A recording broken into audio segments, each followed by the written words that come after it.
to That Wrestling Podcast.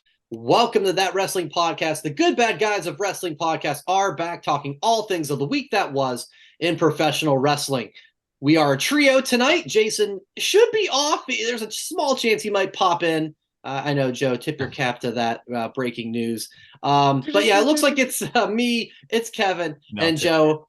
Fellas, we have a lot of interesting stuff that went down this week, both in and out of the ring. Let's break it all down. And how about we start with last Friday's SmackDown? There's really three big things I want to highlight. And the first is what happened in the main event segment, if you will. The explanation of Jimmy Uso. We were all there in the building at SummerSlam, Ford Field. Jimmy turning his back on Jay.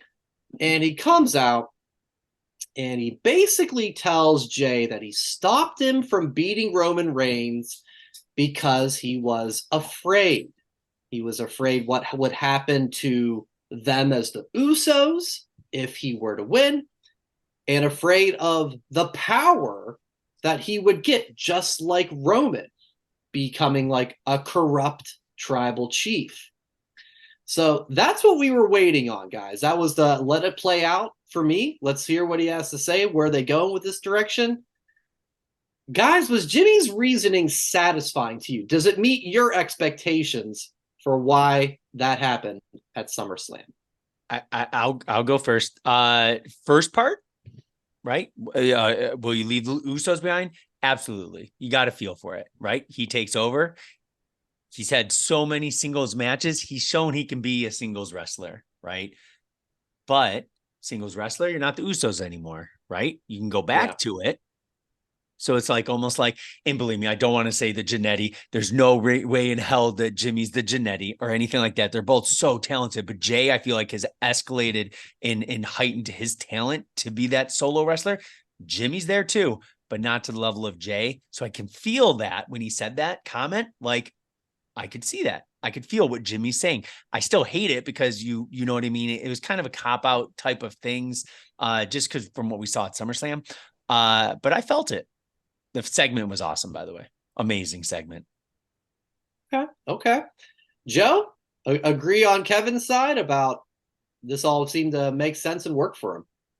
Kevin, I respect you. Oh, here it comes. You're a brother. Love you. Mute him. Down since day one. Mute him. I got to disagree with you that it was amazing. Yeah. I thought it was like, this is for all the old people out there. This was Bobby in the shower. This was a reset. This was we didn't know where to go from this one. And when I say Bobby in the shower, it was from Dallas from the 80s, but whatever. Okay. The point is, this explanation, and I said it last week and I'm going to stick to it, and I was very disappointed in the reasoning. It's a Fast and the Furious movie after 7. It's going to have its highlights. It's going to have its moments. But there's going to be a lot of things that are going to be ridiculous. So you thought it started getting ridiculous at 7? I think 7 was the last good one. I haven't seen 10 yet. Jason said it was he really liked Fast X, so I'm waiting till September when it comes out on Peacock, but it's just not doing it for me anymore. It's like, it's still going to be entertaining, but it's just going to have, and Jimmy saying, I did it because I didn't want you to turn into Roman. Come on. Okay. Come on. That one I didn't like. That was the segment. That was the setup. I mean, the whole thing. Like, well, I'm talking segment with Jay going through the crowd at the end, right? Saying, I'm not an Uso. Yeah. I'm out of the, like that whole thing. Oh yeah, that's gonna turn into Juan Cena. He's going to be gone and in the alumni section, but mentioned every single week. Yeah. So I kind of got a little vibe when he went like into the crowd, like a CM Punk type thing. I agree with Kurt Angle, what he said on his podcast this week, of calling out Paul Heyman as like, quit trying to milk this thing. They're not in the 3rd inning. In reality, you're in the 8th and you're really grasping to end the game. And I agree. Like, the Bloodline storyline has been amazing. It's been a cinematic adventure. I loved it all. I want it to end properly. I don't want it to turn into the NWO, and that's what I'm afraid it's going to be, because it's still making money. Yeah. This feels for the first time to me that I can remember of, cracks in the armor of just like how amazing the story has been that I'm like, not so sure. What's Kevin, getting me is it's not my highlight anymore, SmackDown. That's the issue. It's not the best part of SmackDown anymore. It's not the best part of Raw. Say it. Well, Say it. What? LA Knight face Top Dollar. Come on, you can't really say that was the highlight of the night. But it's like there's other things going. There's other storylines. Quite honestly, the highlight of, and this, Brian, don't have a drink. Kevin, don't have a drink because you're about to have a spit take right now. The highlight story that's going on in SmackDown, in my opinion, is what's going on in the women's division involving Io Sky, Bayley, Charlotte, and Asuka. Okay. The beginning segment was the best part. You loved it when Charlotte was the first thing that live on SmackDown, her music hit. But the thing is, it's like that's the storyline that's because maybe it's because it's fresh, maybe it's because it's new, something A&W's not. But the point is, I got that little stab. Shots fired. That one? Little stab. I had a hatchet with that one. I want it to be better, but it's not must-see TV anymore. Yeah. I think, what do you think, Brian? Yeah, I think what Kevin said about like the explanation, I get the whole what happens if you do win? Like, am I left in the dust where we've been a team? So that I get. I didn't really like the whole you're gonna get corrupt. Well, you know your brother and he's been through this for 3 years. So you really think just because he gets the title and tribal chief that's what's going to happen? Like, wow, man, really? So that part I didn't buy quite as much as the first half where he just basically said you're going to leave me. So yeah, I'm struggling with this a little bit. I just don't know, especially now that Jay has quit. I don't know what the direction is because the fans don't like Roman. They don't like Solo. And it's not like what Jimmy said made the fans go yeah, I agree, Jimmy. Let's go. I know Jimmy led off by saying, Roman, I didn't do this for you.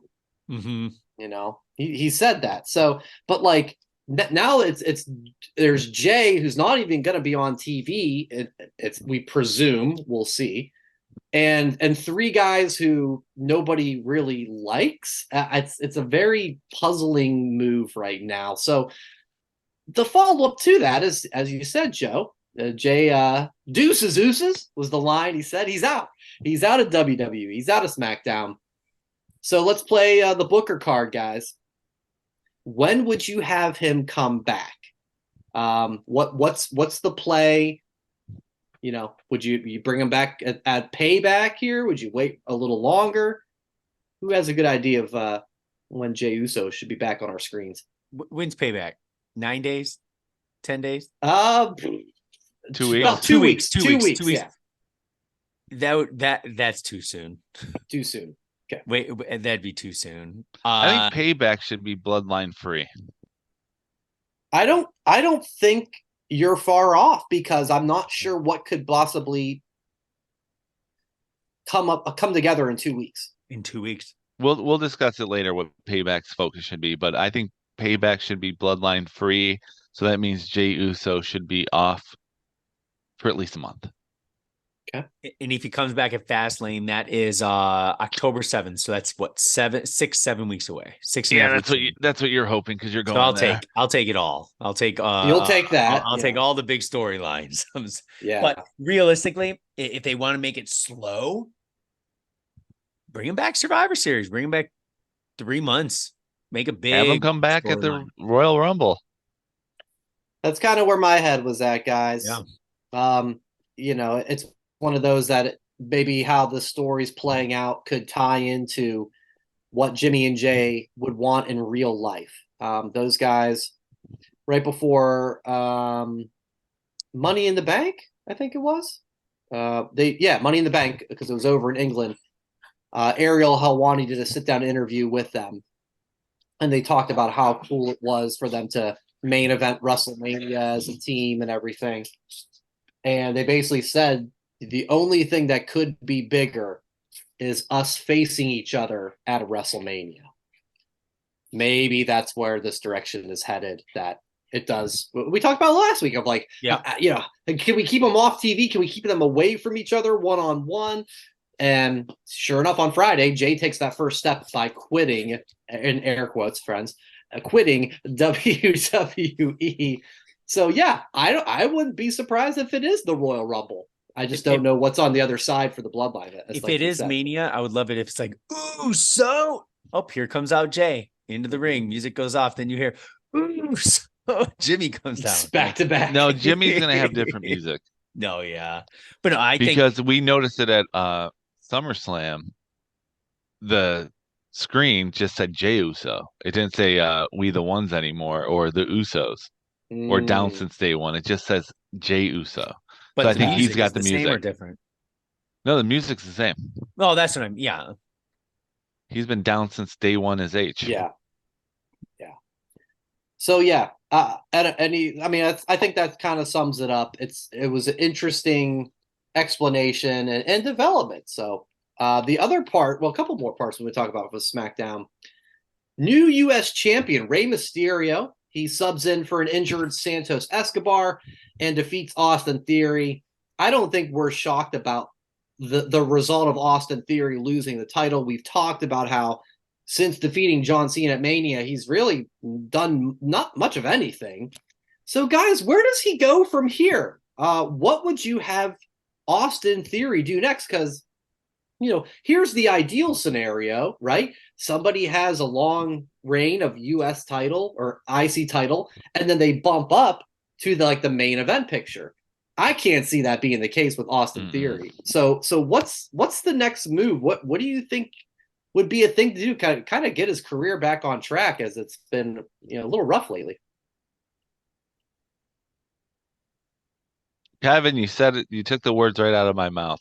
I got nothing. I got nothing, and I don't think they have anything either. Okay, what can you do with them? I've got it. What can you do with them? Talented. I've got it. Absolutely. But let me what can you do? Do not say the way. So that's the vein I was going for, but I wasn't going for that. No. Get back here. He just walked off the screen. That's the right angle. Mm-hmm. No, it is. It doesn't have to be with Gargano, and it doesn't have to be with Candice, all them. But it's time for him to show that comedic side that he showed in NXT, and make it a little more personality than just like, I'm Austin Theory and I'm the best. Give me a WWE version of Adam Cole and MJF. Give me the oddball tag team. It's worked. It works time and time again. Uh-huh. So my number one tag team partner for Austin Theory to make this a team, Rick Boogs. Oh, Rick Boogs hasn't been around, and you know him. He's Mr. Eccentric, everything. Austin Theory's a straight-laced cat, Mr. Serious. I think they could have something there, man. I think that could be a nice little, peanut butter and pickles. They don't go well together. They're good on their own. Put them together. I think we're about maybe it becomes something really good. So that's what I'm saying. The Joe Board 3000. There's smoke coming off of it from all the writing he was doing. All right. We got the A-Town plans. I like that. This is from the writing. This is from the writers' room. Yeah. Number 1, lose the U.S. strap. Number Check. 2. The thinking dots. Yeah. Number 3, profit. There you go. That's what we got. That's what we got for him. Number 1, he's going to lose the belt. Or sorry, the title. Number 2. Number 3, profit. So are you thinking I'm a genius. Are you thinking like we got to just repackage and start from scratch, basically? There's no saving board. Him? back to the drawing board with this guy. Like, for those who can't see it, I just have like, it's a blank slate. Yeah. He is as vanilla as can be right now. He was entertaining when he was making selfies. I don't want him going back to that because that was a goofball. He's too talented to be a goofball character. However, not since the Miz, but Miz is too talented and too much of a personality to let a John Cena WrestleMania win make him plummet down the card as much. I've never seen it happen like this. Yeah. The guy beats a certified Hall of Famer, 16-time champion at WrestleMania, and couldn't have been more boring afterwards. He was better off. Like, Cena called it in his promo. He was better off when he was just basically facing off against guys like Seth Rollins. When he, like, his U.S. championship was not a total bust like people have been saying now. You got to think about it. The first half of it was really good. It was that after Mania half that went to nothing. I mean, they teamed him with Pretty Deadly, and that didn't work out because of the injury. Oh, that's true. That's true. There maybe would have been something there. Yeah. Yeah. So maybe a victim of bad luck a little. Let me ask you this. But he should have been the leader of that. When you lose someone, from your crew when you're the leader, it shouldn't affect you. But when you lose someone from your crew and it affects you, that's bad. Yeah. Let me ask you this. Do you think he is also in the category where so many people are being elevated on SmackDown? He almost just got lost in the shuffle. You know what? Sink or swim. That was the Attitude Era. Everybody wanted to be the top guy. And if you can't handle it, then maybe this isn't for you. This is thing. LA Knight. I know that's what you were going with right I'm there. I'm going multiple things. I'm going Io Sky. Even just with the win at SummerSlam, like just for time purposes. Just everybody seems like is elevating on SmackDown. Yeah, everybody. Yeah. And I feel not. like the dude looks like $1 million. The dude is chiseled. He has a great look, right? He is so talented. The match against Ray, like so does Ludwig. Does you see him being a main eventer? But this is the thing. The Austin Theory's match against Ray, I'm like, okay, he's not doing too bad. He's acting cocky. It was less than 3 minutes. Oh, I know, but it was. But this is the thing, though. It was what it was, right? I can see Johnny Gargano coming back. We saw Candice walking out with Indy, right, on her squash match against Rhea. I can see Austin Theory getting all bummed out, head down, going to Raw. FYI. Okay, he's going to be like, up, I've lost my confidence. I need to be with my friends. Walking around mopey. Johnny goes, you've lost your way. Yeah. And then you're going to see, it's just going to tease it. He needs something like that just to get the fans behind him again. But would the fans get behind someone who's on a downward spiral? And you have somebody who hasn't been on TV for months saying that I'm going to help you, even though I can't help myself. Is that really something that the fans are going to get behind? It would have. I would think you're right about that, Joe. I think that the Gargano would have to come back, start to establish himself strong. Like we don't see Austin Theory for a month or so, and in that time, Gargano's getting some wins and. Bring it back at me. You're playing him an option. I think Austin Theory being gone off of TV for a while and then coming back would benefit. I think him. that's a good start. I think look at Bobby Lashley. Like he's got a little something going on right now, but he's a star. So he's not.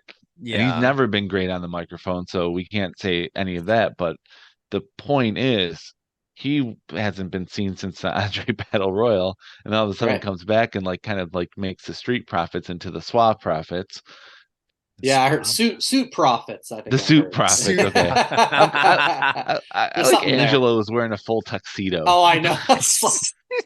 Even I gave a little weird eye on that. Well, because 2 weeks ago he was wearing the sweatpants and everything, and they called him out on it, so he went full tuxedo. He went from here to here. Yeah, but it is weird seeing the Street Profits having the glass of wine. You know, gotta find a happy medium there, Angelo. Yeah, exactly. Happy medium, Angelo. He went from rags to riches. All right. I think there's definitely something to be done for Austin Theory. But the biggest part to talk about from SmackDown, which will lead into tonight's SmackDown, Edge. He did a surprise appearance. They were out in Calgary, spoke about his 25-year celebration on SmackDown coming up again tonight in Toronto. And he wanted to have a match. He wanted to go one-on-one with a man he never faced in Sheamus. And so Sheamus, they come out. They both spoke about how much they each meant to each other in their career. Sheamus saying how Edge helped him get to WWE, and Edge how for his comeback, Sheamus trained him for the Rumble. Mm-hmm. Then the story comes out this week that Edge's trainer believes this match will be his last match. And if you remember, Edge was in Toronto this time last year and said to the live crowd that that's his perfect scenario. Be back here in a year and call it a day. And then the story came out on Thursday that Edge shared that this is the last match on his WWE contract. So putting that possible retirement plan, into some likelihood, I guess. So guys, here's what I would do for this one. This little exercise I've came up with. 3 what I would say are realistic scenarios on what happens next with Edge. And I want you to give your percentage breakdown of the chances of these 3 things happening. So, Joe, this is perfect for the dry erase board. I'm drawing it. Okay. All right. Perfect. So I'll go first just to, again, kind of set the example of how this is going. The 3 choices are, number 1, this is Edge's last match. Number 2, Edge re-signs with WWE and continues to wrestle. And finally, number 3, Edge will sign with AEW.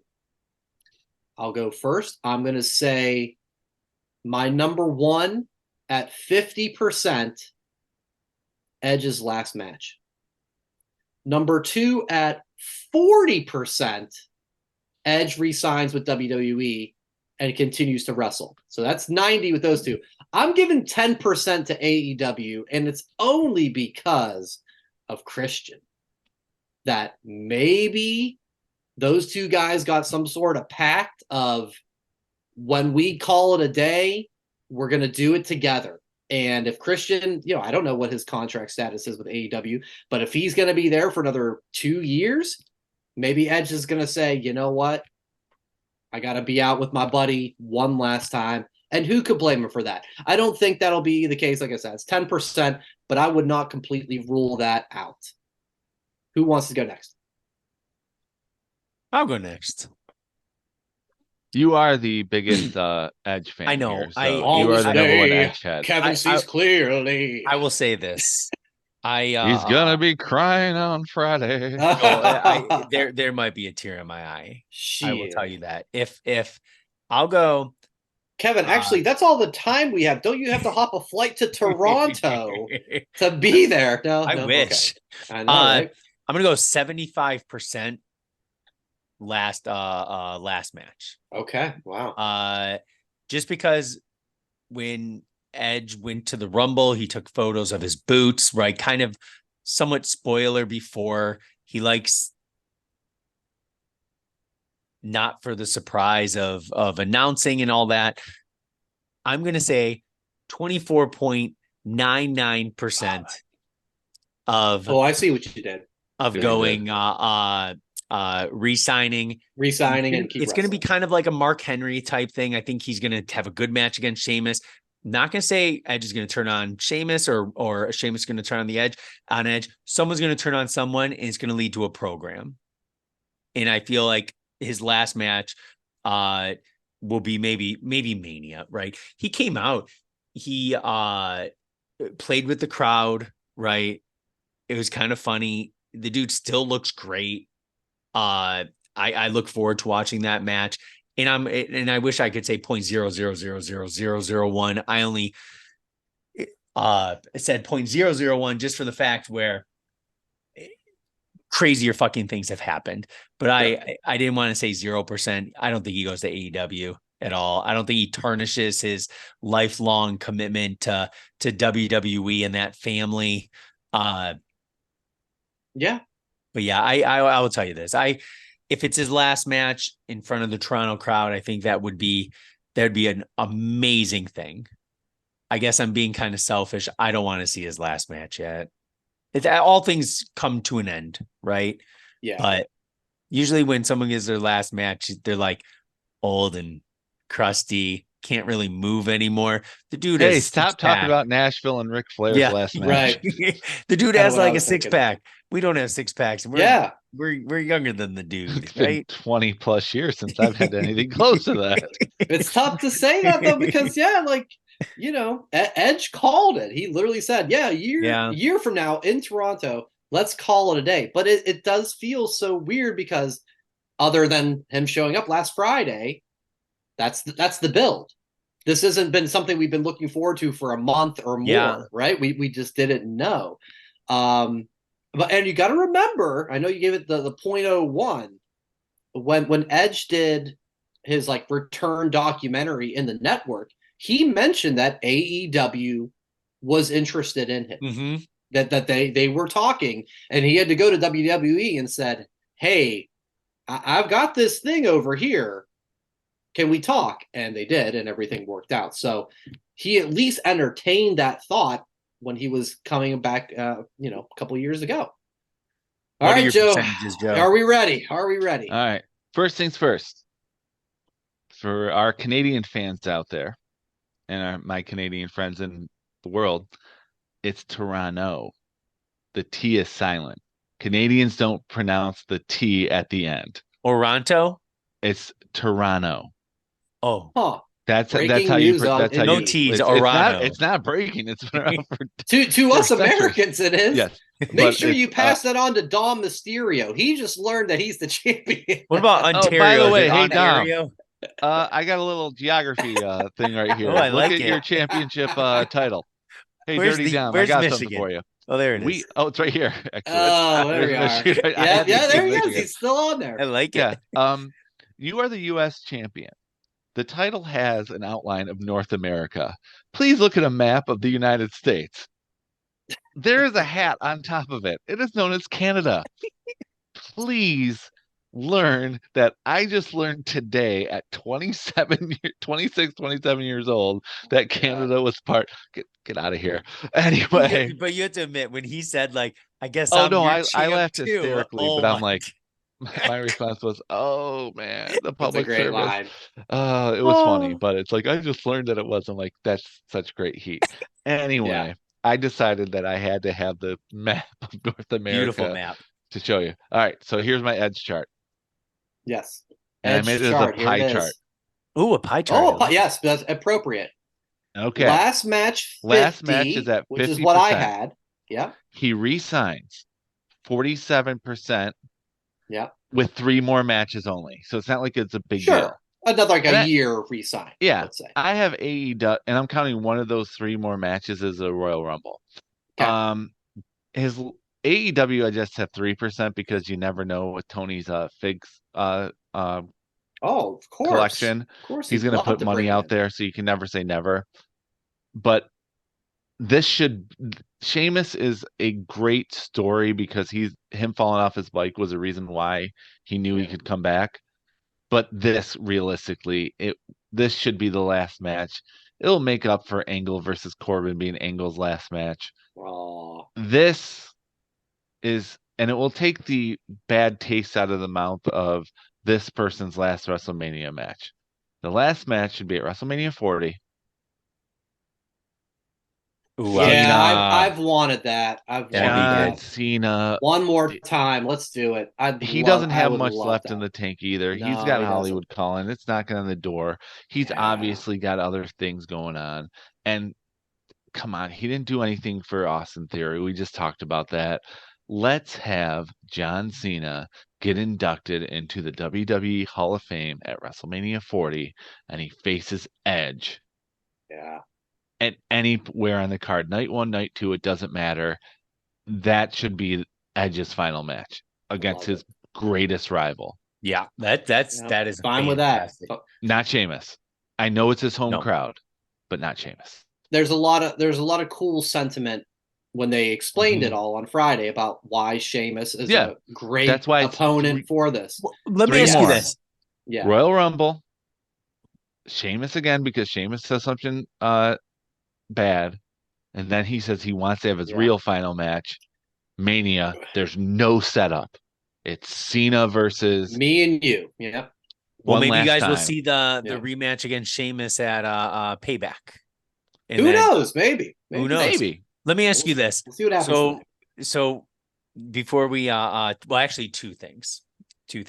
We all look mighty fine in our Edge apparel tonight. Joe, what we're gonna do a little segment of what are you wearing? Just really quick. I'm wearing the cue the music. Sex and Violence. What are you wearing? Joe, Kevin, you go first. Kevin, you go first. I'm wearing the Sex and Violence shirt. I don't wear it out in public as much as I used to. We're not at East Lansing anymore. Yeah. But this is legit 20 plus years old. This is awesome. I love it. On the next stage of his career, because Brian, you're the last stage. Yeah. On the next stage, this was his shirt after the Royal Rumble when he came back. Earn Your Scars, with the Rockstar horns and the R for the rated R superstar. Yeah, nice. Earn Your Scars, and I definitely have earned my scars in my lifetime, so that's why I got this shirt. And I've got the tarot card from SummerSlam of 22. So scary. When he was already doing his thing with the Judgment Day, and it was a great gift by one of you guys. I don't remember now. Joe. From you, Joe. Yeah, that was one of those. He shows up at SummerSlam. Check out the store after, and the shirts are there. Okay, let's just tell the backstory again, just for those who forgot. I bought that shirt. Jason bought that shirt. Kevin bought that shirt. That's it. In the SummerSlam store right after SummerSlam when he came back, and one person did not buy that shirt. Yeah, that would be me. And I bought that shirt on Monday on WWE Shop Fanatics because I was like, Brian has to have that shirt. Yeah. How dare he? It was a great gift by you, man. I appreciate it, because definitely need an Edge shirt. He's more than earned. We need more Edge shirts. Our support. You need more wrestling shirts. One thing I will say, I don't care what your video. Not if you saw the video from the Tin Roof 1 week after SummerSlam. I typically listen to anyone who's smart enough to wear sunglasses at night or indoors or whatever. Yes, she was. Thank you for that one. I appreciate it. But you need more shirts. Oh. Well, before we close the Edge talk, when Edge was talking about like, when we were on the trail and I fell off my bike, I was expecting to see like him trip on the bike, do a lot of rolls, maybe hit a tree. It wasn't, he fell, but then like graciously like whoop. Right. But that was so athletic. I mean, he was going fast. Sure. Oh no, very fast, and it's like you got for sure. But I mean, like, he just made it look. When was the last time you pulled out his like pants and you saw that big huge bruise? I'm like, oh shoot, you landed a lot harder than I thought, because it almost looked like I don't even know, like a stunt man, right? Like it almost like looked perfect that he fell and he popped back up. But Kevin, when was the last time you legit fell off a bike? 1986. 1986. Okay, so it's been a minute. Yeah. It's been a minute, but so it's been 27 years since the last, or 37. Yeah, but I wouldn't have gotten back up. Well, they showed they showed the four. footage, and they showed that in that Edge Return documentary, and I don't remember it being like you said it, Kevin, of like, he fell off and he was up. It was that quick. Down up. Like I didn't remember how it was, other than knowing that I remember that this happened. He fell off a bike and he said, "Hey, I feel fine," and that was we're going fast. I tumbled. I'm good. I remembered that whole story, but it wasn't quite as multiple tumbles and off the cliff to the ravine or nothing. So it was cool. It was a great segment. So I can't wait. I've seen people fall off bikes at our age now, and it just, you don't think it's anything, but it's like, when you hit a bump or anything, you hit it wrong and you fall and that bike hits you too, you bruise a lot easier. Yeah. Oh yeah. It's a lot more painful than it was when you were 4. Yeah. No, it is. Yeah. Yeah. The getting back up chair part earlier today and it hurt. Yeah. I banged my knee on my desk. Exactly. Like, well, take it off the rest of the day from work. Where's that biofreeze? I slept wrong. I better take a nap and see if I can sleep this off. So I wasn't surprised by his marks that he had in that video. Oh my God. All right. Well, so yeah, we'll see what happens with Edge tonight. Promises to be exciting back in Toronto for that. Maybe his last match. Toronto. I'm not old habits are tough to break, bro. I'll try.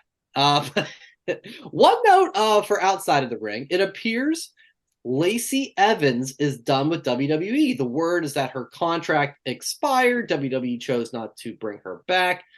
Guys, Lacey's been a part of WWE for a number of years. What do you make of how her time went in WWE? She's been around for a while, but it's I think she's had a very interesting career. I'll say missed opportunity. Okay, that's a good word. Misunderstood. What's good miss words? I like your missed opportunity. Yeah, I say missed opportunity. Missed opportunity on numerous sides. Yeah, because she has a nice look, right? Former armed forces in the military, a buff woman, right? She super strong. Yeah. Very, very agile, good talker. Just, I think Jay put it perfectly on the socials earlier, right? With the Southern Bell, yeah. The Southern Bell gimmick. Yeah. That was the best. That was the best. But there was one person who stopped that. You feud with Charlotte. Her husband? You have to go. You don't get to shine. No, I know she got pregnant and everything like that. So I was thinking that's what stopped the focus. Who is that? Nate? The focus of that entire feud. There's a couple things that mess that up. Yes.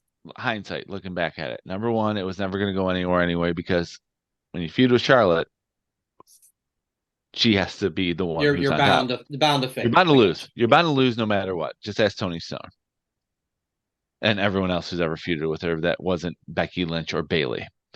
Number two, pandemic.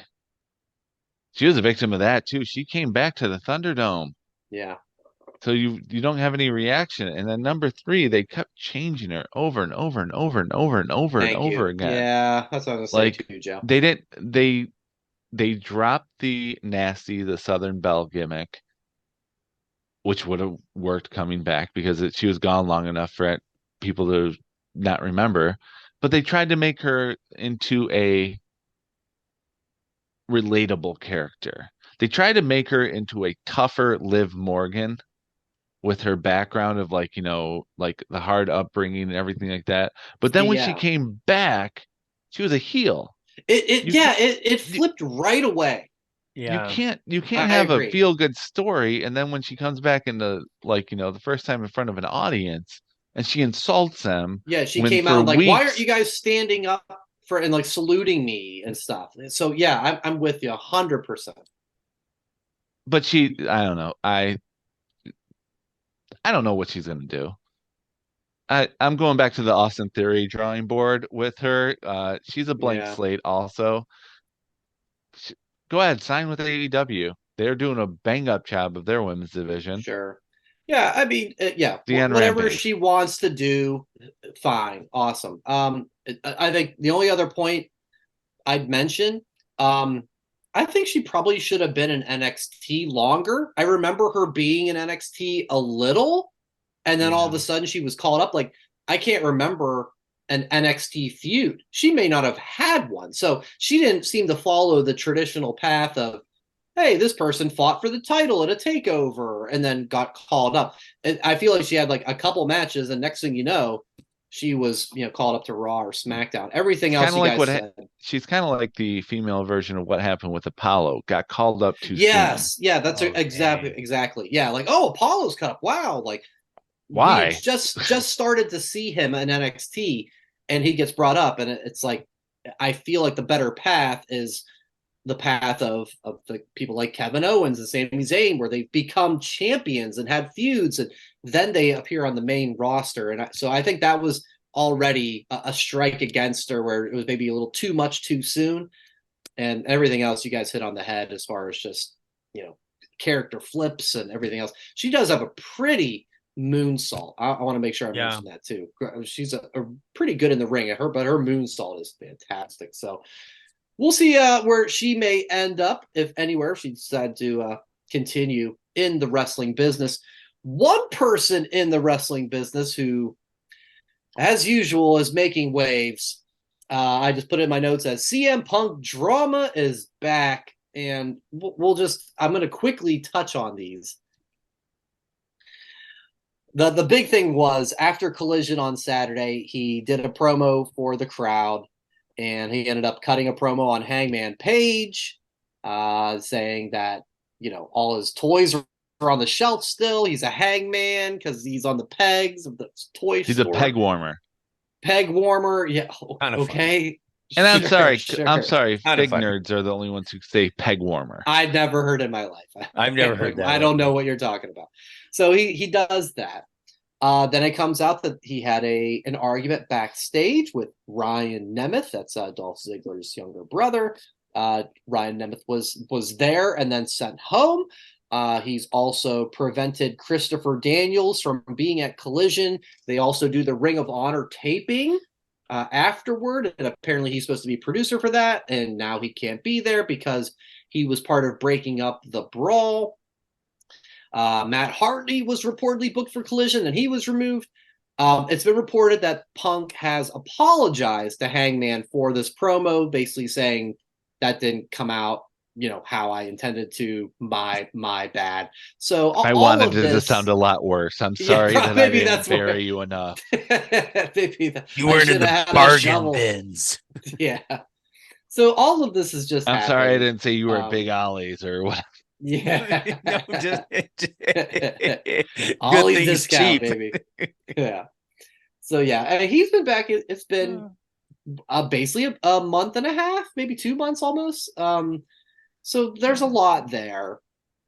And I think if you guys can want to, break anything down if you want to, but I get my question coming out of this was just like, is this destined to continue? Like, are we just going to have these stories pop up, whether they're, to a serious degree or not so serious?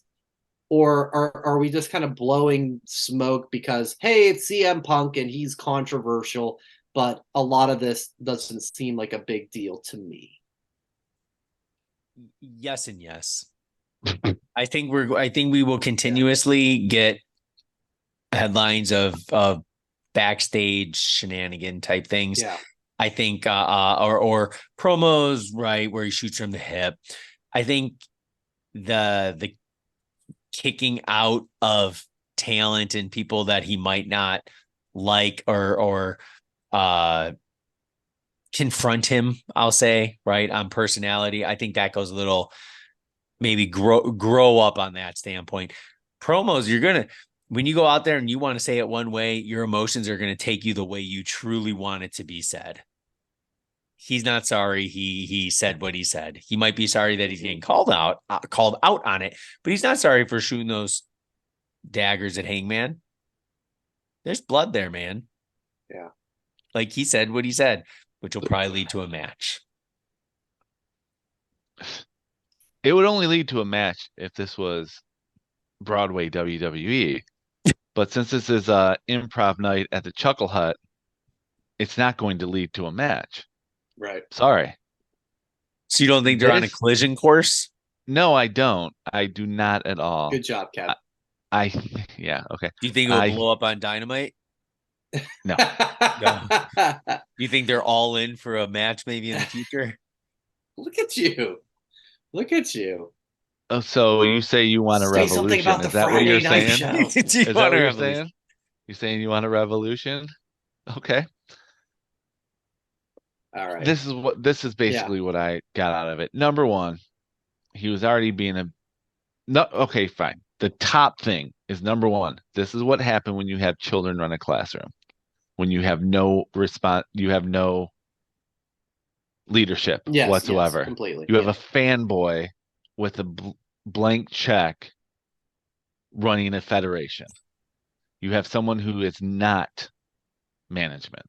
You don't have you don't have board members who are keeping you in line when management is out of line. You don't have that.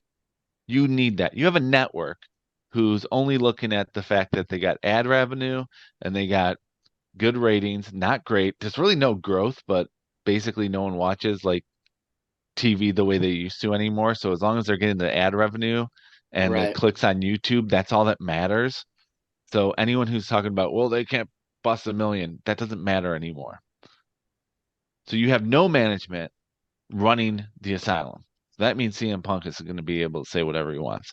Number two, the thing that really annoyed me about that promo was the simple fact that he said, maybe I'm just in a bad mood because the House of Black gave me chops and I told them not to chop me. So you're telling the crowd. Yeah, he did say that. We know that it's a show. Right, we know. But you're telling the crowd that I told them ahead of time not to chop me, and they did, and they were mean. I'm sorry, I'm not allowed back. I can't even buy tickets to Collision after that line. But the point is, you're telling the crowd that I don't want to get chopped, so you're telling them I don't want to basically. I think that's okay though, because it's off the air. No, but you're telling them I don't want to drop. I don't want to that's get what I'm saying. hit. It's supposed to be though, like it's one thing's on TV and one thing's not. You know what I mean? Like this is the actor coming out after the live show to say, "Hey guys, hello." Yep. You know, and Christian Bale was totally thrown off when he got recorded on Terminator Salvation of yelling at a stagehand. That's different. That was 2008. Not everyone had phones then that were recording. You're right. Everyone has a phone at these events now. So when someone goes on there, you don't have the camcorder doing the curtain call at Madison Square Garden with the click. Right. That was stupid. It was stupid. And then you bring up Hangman Page. That's the past. You're not going to get into a program with him anytime soon. If this was Broadway WWE, that would be setting up a future match because you don't mention anyone unless there's going to be money to be made. Right. But, like I said, improv night at the AEW Chuckle Hut, they're just making it up as they go along. And that is the issue with this company right now.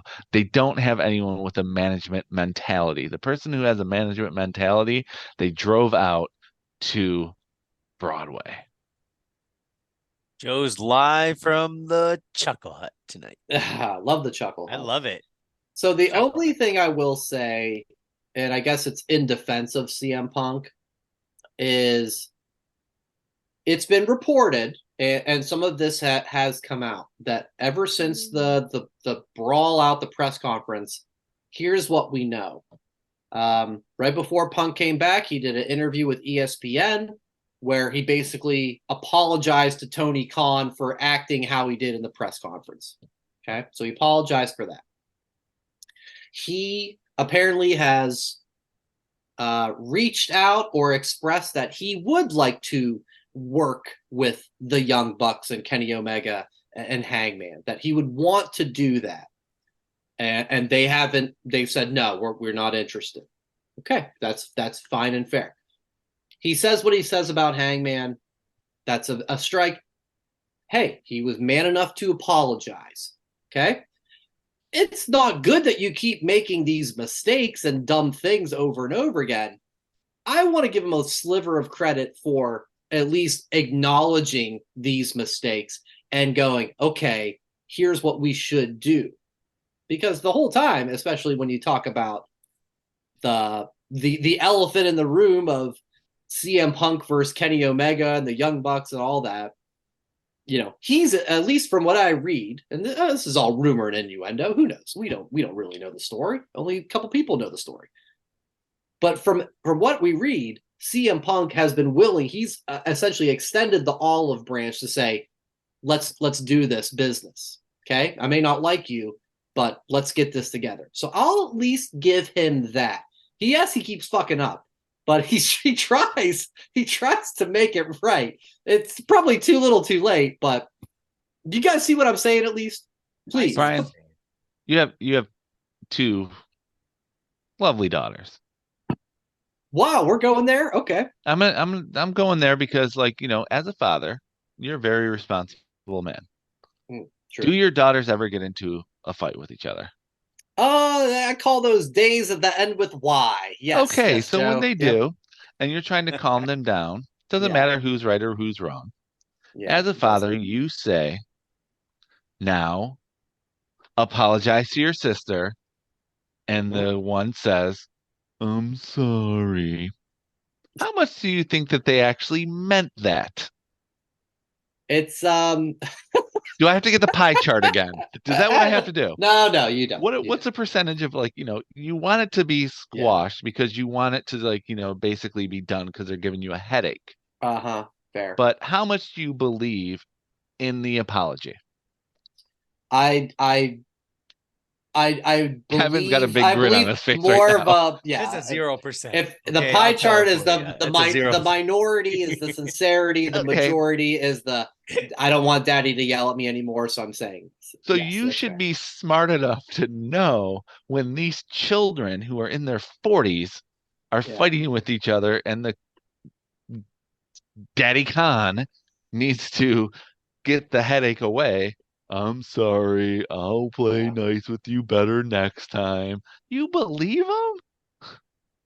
All I can do is take the word that's what's happened, right? That's all I can do. I don't know his mind and thinking. Maybe he has. Maybe all that time off made him go like, yeah, probably shouldn't have done that. Like, I'm this. He had 7 years off to think that. Maybe he did, and so now he's back.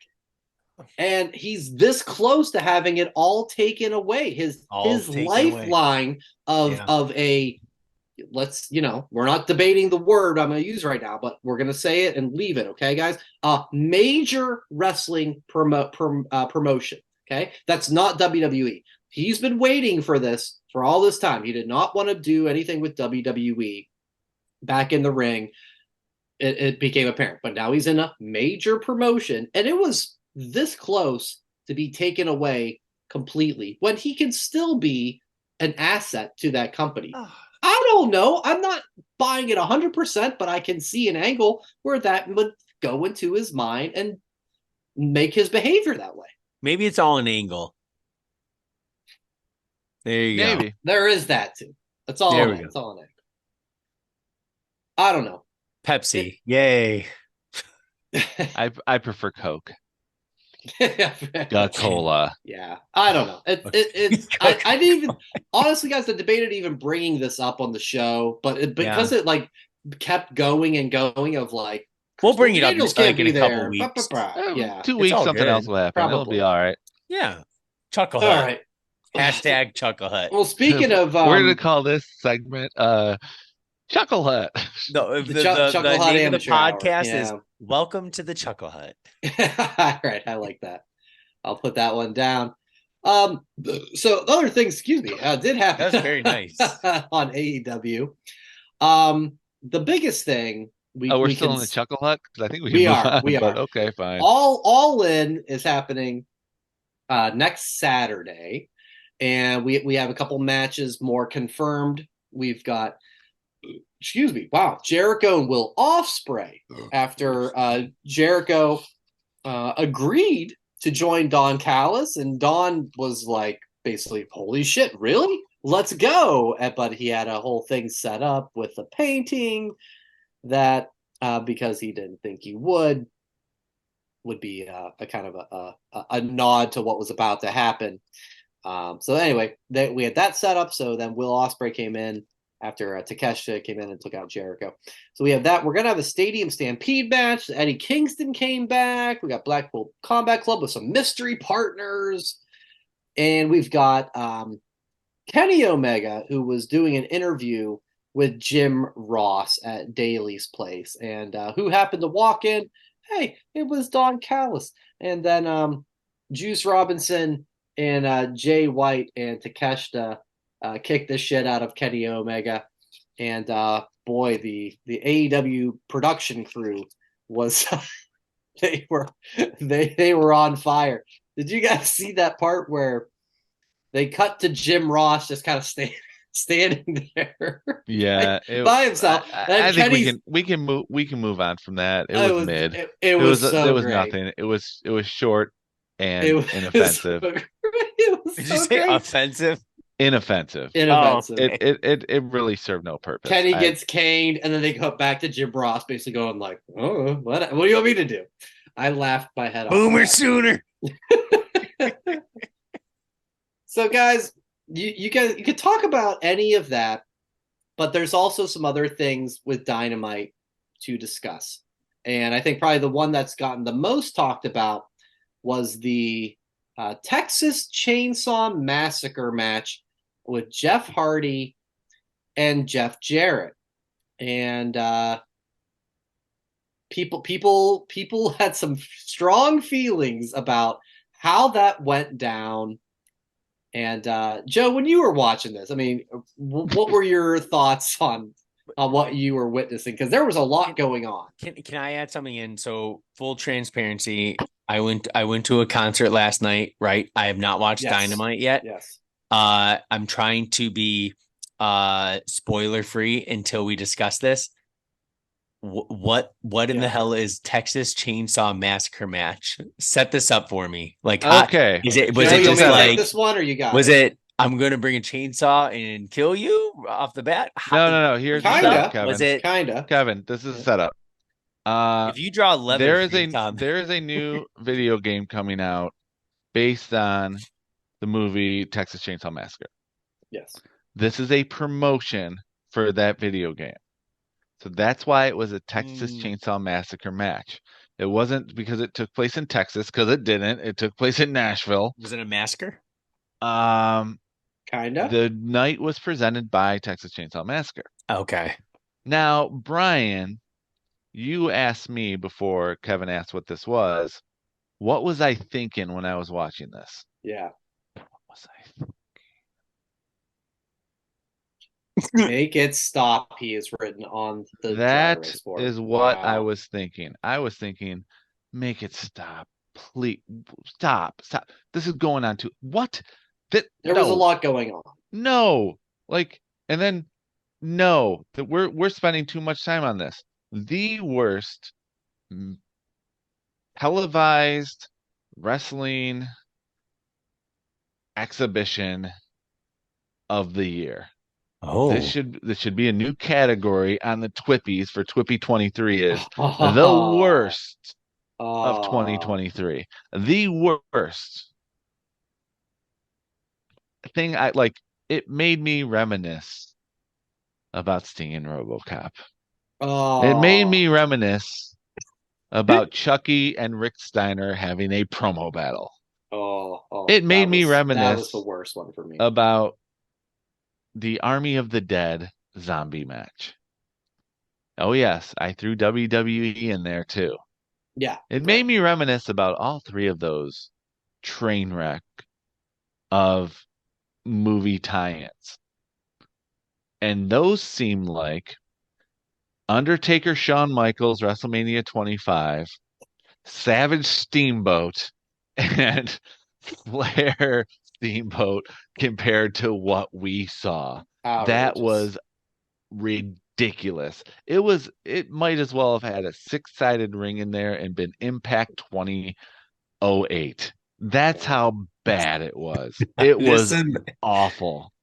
I was embarrassed for everyone involved. I want everyone involved. I was embarrassed for the people who were in the crowd. I was embarrassed for Taz Excalibur and Tony Schiavone.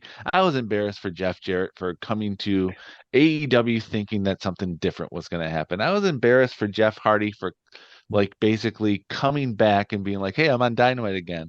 I was embarrassed for Leatherface, whoever played that. I was Yes. embarrassed for So the Kevin, I yeah. was embarrassed for the ECW zombie. I was Oh, embarrassed for all the right. We don't have to fact bring him that into this. Jay Lethal hit Jeff Hardy with a hammer and then Yeah. they do a choke slam. The hammer should have been the final spot. I'm I was embarrassed that embarrassed you for watched it. everybody.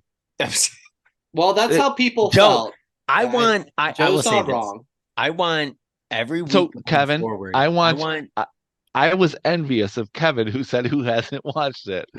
I was envious of Jason who hasn't bought a TV yet at his new apartment. I was envious of my mom who's never heard of AEW and didn't know that this was happening. It was bad. It was that bad. Joe was ready to get in his car No. and drive to Fort Wayne for your concert, Kevin. He was about to I go to the show. I want next week. We're never. Honestly, I never want to do an AEW rundown ever as a team anymore.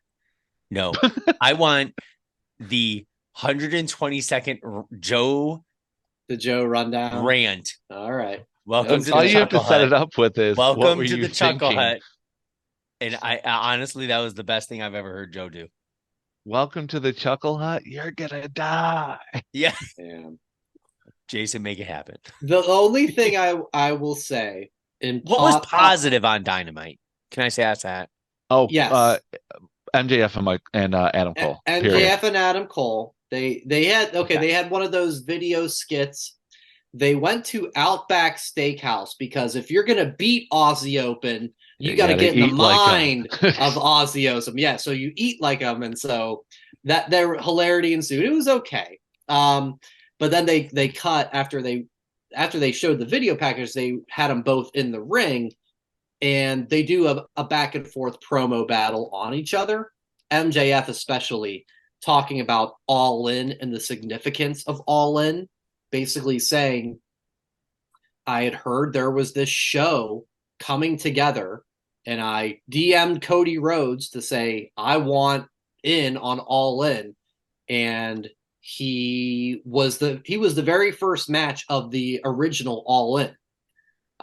He lost. I think it was him and Matt Cross, I think was who it was. So he talks about that, and he talked about how when he was his first day at Create a Pro wrestling school, they said write down 2 opponents that you would want to wrestle someday, and the 2 people he had wrote were Cody Rhodes, which got a mixed reaction, which I thought was fun. Like, oh, okay, there's some AEW fans that are a little bitter about how Code Man's doing. Yeah, but wouldn't you be bitter if your ex moved on to greater pastures while you're still in the freaking second rate? I get it. People have their favorites. We try to like both shows, right? We enjoy wrestling, and so that was number 1, and number 2 was Adam Cole. So anyway, there's definitely watch the promo battle. That was awesome, and I do want to tip my hat to Tony Khan first off because this was their show that they dubbed Fight for the Fallen. All of the proceeds from this show, and that includes this Texas Chainsaw Massacre match, which was reported today was a $100,000 sponsorship to promote this game and come up with this match. That was what came out. Nice. All of that money is going to Maui for the relief efforts from those terrible wildfires. And Maui, you guys know that's where I spent a lot of my honeymoon. So seeing what's happened over there really has bummed me out. So props to Tony Khan for stepping up to the plate and being able to help with the relief efforts on that for the show, even though some things weren't exactly favorable in the annals of AEW history. All right, so let's see.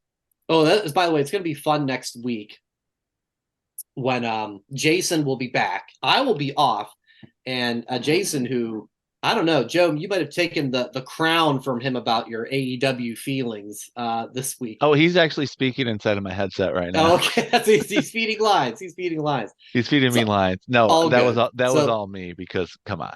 Yeah, no, he'll be back to next week, and it'll be the All In preview.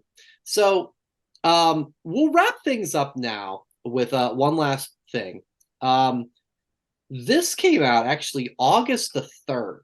And between all the SummerSlam madness, we haven't got to do this. And then it was just a case of coincidence where ESPN, they put out a 30 under 30, the top 30 wrestlers under the age of 30. And it just so happened that this week, Logan Paul must have made a mention on where he was on the list. And MJF, who was number 1, tweeted Logan and said, hey, man, I hear ya. If you want to talk about it, put me on your podcast. And I went, wow, well, that's pretty fun because I had this planned for the show. So what we're going to do, the three of us, is have our own draft of those top 30 wrestlers under the age of 30. And so we can use the ESPN list, but you can also, like, I did some digging of like the NXT roster to say, hey, who's not on the top 30 that, maybe I personally feel should be there or think has potential. So myself, Joe, Kevin, we'll each have a turn and we'll do 3 rounds. Each of us will have a turn where we go first, and then we'll see how our draft shakes out with the 3 of us. All right, fellas. Let me get to my draft board. We got to hit the draft sound effect. Sounds more like the Jeopardy board, but whatever. I should have Mel Kipper on this one, but he's on summer vacation. All right. My number 1. You know what? I probably have to go. You got the first pick. Okay. Yes. Yeah. I'm going. The order for this round is myself, Kevin, Joe. Okay. Number 1 pick is the same as ESPN's. It's MJF. He's absolutely fantastic in all facets of the wrestling game. So he's a company builder. He's my number 1. I think we would. I honestly, Joe, I was just asking you too. Would he be your number 1 as well? Yeah, probably. Oh, 100%. 100%. I will go. I'm just writing that down on my cheat sheet. MJF is off. MJF is off the board. Off the board. I'll go with the most dominating woman in recent years. I'll go Rhea Ripley. Definitely. Only because Nia Jax is 33. Yeah. Just kidding. All right, Joe. All right. I'm going with box office and talent. Logan Paul. Yeah. Number 1. Like, quite honestly, MJF or Logan Paul would have been my number 1, but Logan Paul. That's where I had was too. He's had less than 10 matches, but he's got the sponsorships. He's got the money. If I'm building a brand of someone under 30, that's the horse I'm going on. That's it. Logan Paul, number 1. Excellent pick. All right, Kevin, you are first up for round number 2. Okay, I'll go. Rhea spent a lot of time in NXT, right? Yeah.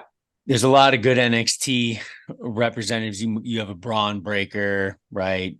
Dom technically is part of the NXT banner. Somewhat, he's under 30, but Carmelo Hayes just has the it factor on every level. The dude looks like $1 million. He's going to be going against Wesley soon, right? Mm-hmm. That match is going to be awesome. Actually, Wesley's young too.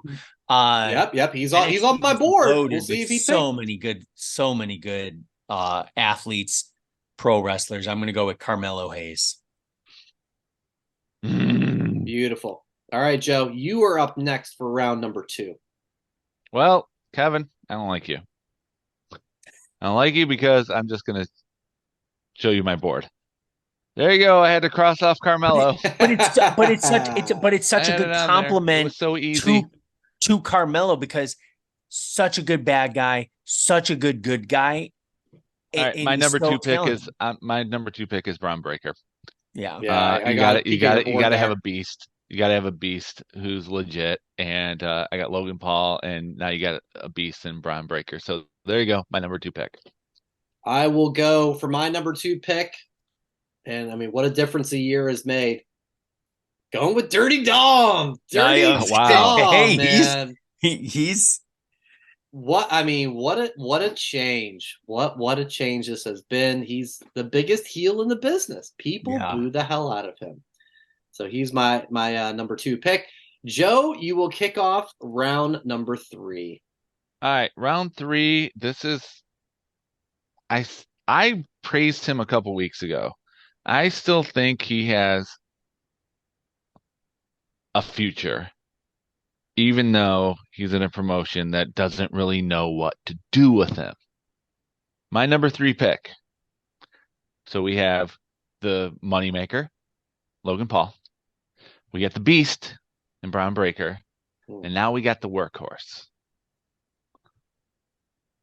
Wheeler Yuta. Really? Wow. Wheeler Yuta. He's got the talent inside the ring. He's only let me look it up. I think he's only like 26. I know, but he looked like he could be like 26 or like 40. He is 26 years old. That's insane. That was like one of the, besides the Cole and MJF, him and Orange Cassidy put on one heck of a match to start off with. But it was a typical Orange Cassidy match. So it's like, it had nothing to do with Wheeler Yuta. But Wheeler Yuta has the talent.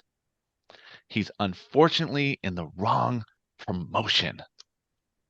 Interesting. Yeah, that's a great pick. It was one I had on my board, but didn't think I had a lot more people higher. So that's cool that you think of him that way.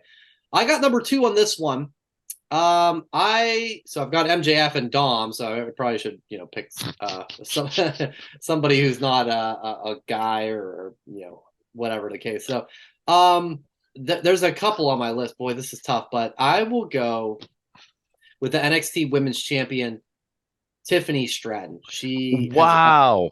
Yeah. I am shocked that you did not take Liv Morgan. I know. She's 29. She was there, and I think I'm going for the more, Tiffany's younger, right? Like blonde, babe. Well, yeah. Oh, wait, they both are. They both are, yeah. She has a great look. You set it up, too, with the whole I didn't pick a woman thing. So I was like, I'm not taking Liv. I got to leave that for Brian. I know. Okay. I thought about it. I think, Liv may have, I don't necessarily think that's the case, but may have already reached her like peak potential. She's been the champion. Well, I'm saying about more as far as her spot on the card. The Liv Morgan show. Got it. Her spot on the card, right? That's all I'm saying. Maybe she's at the top. Tiffany, the sky's still wide open. She's not on the main roster. There's a world of potential out there. Let's go, Tiffany. All right, Kev, wrap it up, my friend. I'll take Brian's leftovers. I got 29-year-old Liv Morgan. Wow. Awesome. Just it's crazy. So the funny thing is, every night Brett has to read 15 minutes. Okay, that's like a second grade task, right? Laura went to the library, got wrestling books, and a lot of these learn to read books, right? Where they're a little bit more difficult, blah, blah, blah. And the one is a quiz book. And it's Ruby Riott formed the Riot Squad with friends, Sarah Logan and Liv Morgan. Wow. It made me think, I'm man, Liv then? Yeah. The article said she's been with the WWE for 9 years. She signed at 20. Wow. It's insane. It's just, who would have known when Ruby got let go, be wow, you're keeping Liv of everybody? But then the woman put in the time. She improved on the mic, even though she looks like she wants to cry every time still. But the in-ring has just improved so much. I know I was I'll say hard on her, right? And well, not like that, but there's a space in between. Yes. I'm not Bo Dallas. Right. But No, she's just improved. She Or the deserves Iron Sheik. she deserves to be on that list 100%. Yeah. And I'm proud to pick Mrs. Irrelevant on our I know. TWP draft. We could keep going, guys. There's so many great names on the list. I'll give you the top 10 of the ESPN list. Number 10, Logan Paul. Yeah, we all agree. Should have been higher. Number 1. Number 9 was Liv Morgan. Number 8 was Takeshita in AEW. He's number 8. Number 7, Carmelo Hayes. Number 6, Braun Breaker. Number 5, Dom. Number 4, Vikingo. At number 4. I mean, nice. he is absolutely incredible. Yeah. Number 3, yes, he's a Viking luchador.